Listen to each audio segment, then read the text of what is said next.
One of the enduring mysteries of big history is, why the heck are we alone? As we have started to appreciate the size of the universe, how many stars there are, how many planets there are, it's a certainty there must be many, many Earth-like planets circling suns just like ours.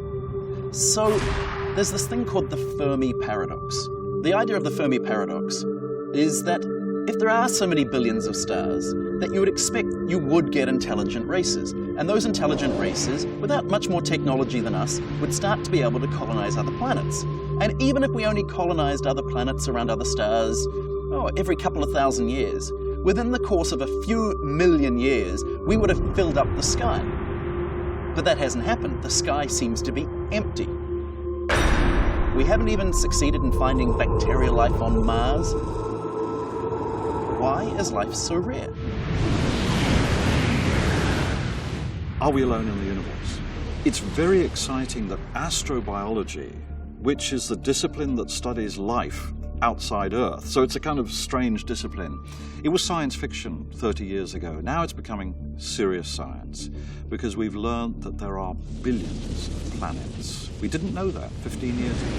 And lots of them are probably like Earth. There could be billions of planets a bit like Earth just in our galaxy.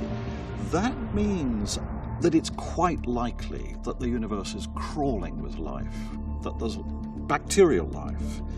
But complex life, like us, well, there are so many planets that you really can't rule out the possibility. So we have lots of great speculation here, but if we prove that there's life on another planet, and it could happen in the next 20 or 30 years, that would be a fundamental breakthrough. The fields of physics and astronomy have been largely responsible for expanding our knowledge about what's out there in the universe, how the universe came to be, and how it's evolving. And one of the great mysteries is whether or not we're the only example of the kind of complex life that reflects upon the nature of the universe. And I think that will really help root so much about who we are in this universe and our role in it, if and maybe when we actually learn the answer to that question about whether we're alone. So I think somehow maybe big history is in a way preparing us for that question's answer.